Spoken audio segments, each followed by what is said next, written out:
Hello viewers. पिछले video में मैंने आपको एक ब्रीफ आइडिया दिया था कि मैट्रिक्स एग्जैक्टली क्या होता है। इस सेकंड वीडियो में मैं आपको मैट्रिक्स के एलिमेंट्स और उसकी पोजीशंस को कैसे आप डिफाइन करते हैं उस कॉन्टेक्स्ट में एक छोटा सा वीडियो प्रेजेंट करता हूं ताकि आपको इसके कंसेप्ट क्लियर हो जाए। ये वीडियो छोटा इसलिए बना ताकि आप इसको जल्दी डाउनलोड कर सकते हैं, इसलिए आप इसको शॉर्ट टर्म में देख सकते हैं। सपोज कि मैं एक मैट्रिक्स रिप्रेजेंट करता हूँ। ये मैट्रिक्स है 3x3 ऑर्डर का और इसके एलिमेंट्स लिख देता हूँ 1 2 3, सपोज कि 4 16 20 31 35 36। ये आर्बिट्रेरी मैंने नंबर्स लिखे क्योंकि इसमें 3 रोज है। जैसा बता दें ये रोज कहलाते हैं हॉरिजॉन्टल लाइंस, और ये वर्टिकल लाइंस ऊपर से नीचे ये कॉलम्स कहलाती है। So it has got 3 columns and 3 rows. So it's a matrix of 3 into 3 order. अब इसमें जो एलिमेंट्स दे रखे दैट्स एलिमेंट 1 2 3 4 16 20 31 35 36, ये हर एक डिफरेंट लोकेशन में स्पेसिफिक प्लेसमेंट है। जैसे कि हम एलिमेंट 1 की अगर बात करें तो वी विल सी दैट कि 1 कहाँ पर लाई करता है, it is first row. And left से राइट को अगर स्टार्ट करें तो we have column number 1, then column number 2, this column number 3। Column की काउंटिंग हमेशा लेफ्ट से राइट, रो की काउंटिंग टॉप टू बॉटम, ये हमेशा ध्यान रखिएगा। तो इससे इसको आइडेंटिफाई करना या लोकेट करना आसान हो जाएगा। सो पोजीशन ऑफ 1 यहाँ पर इसमें क्या है, रो 1 एंड कॉलम 1। तो 1 lies at row number 1 and column number 2।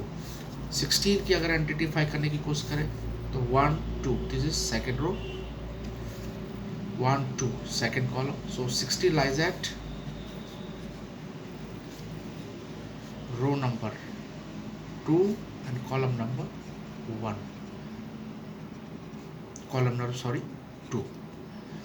इस नोटेशन में आप नोटिस कीजिए हर जगह मैंने रो को पहले यूज़ किया, कॉलम को उसके बाद, और यही नोटेशन को आपने अडॉप्ट करना क्योंकि यही इसका एक स्टैंडर्ड फॉर्मेट है मैट्रिसेस में यूज़ करने का। अगर हम कहें एलिमेंट नंबर 36 तो 36 lies at 1 2 3 row number 3 and column number 1 2 3 column number 3। 36 lies at row number 3 and column number 3। ये तो हो गया स्पेसिफिक एलिमेंट्स। अगर हम स्पेसिफिक नंबर्स की जगह मैं एक ऐसा मैट्रिक्स ड्रॉ करता हूँ जहाँ पर इसको मैं A1 A2 A3 जैसे वेरिएबल्स को यूज करता हूँ, A7 A8 A9, ये सारे वेरिएबल्स हैं रिस्पेक्टिव प्लेसेस में। अगेन ये 3x3 ऑर्डर का एक मैट्रिक्स है, 3 rows and 3 columns, this refers to row, this refers to column. तो A2 की पोजीशन यहाँ क्या होगी, as we can see that this is first row and this is second column, column 1, this is column 2 and this is column 3।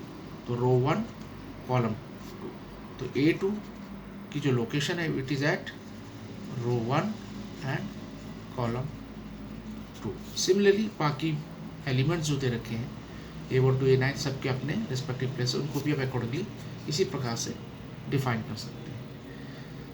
एक next तरीका है इसको define करने का, जैसे हमने तो यहाँ लिख दिया रो 1 और कॉलम 2, इन्हीं एलिमेंट्स के ही पोजीशन में रिस्पेक्टिव एलिमेंट्स को भी इस प्रकार से लिख सकते हैं ताकि आप उसी लोकेशन में आप उसको आइडेंटिफाई कर सकें। जैसे कि अगर मैं इस एलिमेंट को उठाऊँ तो मैं जानता हूँ कि इसकी पोजीशन क्या है, this is at row number 1 2 3, this third row and column 1 2 column 2। तो इसकी पोजीशन है रो 3 एंड कॉलम 2। तो ऐसे अगर एलिमेंट दे रखे हैं तो मैं इसको रिप्रेजेंट करता हूँ एक आर्बिट्रेरी अल्फ़ाबेट से। सपोज को अल्फ़ाबेट ए, उसके साथ में मैं सबस्क्रिप्ट लगाता हूँ आई और जे का, why i refers to row, j refers to column. अब यहाँ A8 के लिए मैं ये जो वेरिएबल इस्तेमाल करूँगा तो उसको अगर मैं लिखूँ ए तो इसकी पोजीशन क्या हुई, first one is a row, position इसकी रो आपको पता है 3 है, जे की जगह क्या लिखो, इट्स कॉलम 2, तो जे की जगह आप 2 लिख देंगे। तो इस प्रकार से भी आप लिख सकते हैं कि जो A8 है वेरिएबल से आप इस प्रकार से रिप्लेस कर सकते हैं। तो और सभी वेरिएबल्स, सभी A1 से A9 के वेरिएबल्स को मैं रिप्लेस करूँ इस Aij के फॉर्मेट में, तो I will get A equals to square bracket, it's a 3x3 matrix. First is first row, first column. Second is first row, second column. Then third is first row, third column. Then for the another second row, first column. Second row, second column. देखते रहिए, second row, second column is 82. Then again second row, this third column, this third ये है. और उसके third row, first column, ये first column है. Then third row again, second column, तो 2, ये third row, and this column number 3, तो ठीक थी. तो आप देख सकते हैं हर एक एलिमेंट्स को मैंने उसके सबस्क्रिप्ट के यूज़ करते हुए उसकी पोजीशन को भी यहाँ पर डिफाइन कर रखा.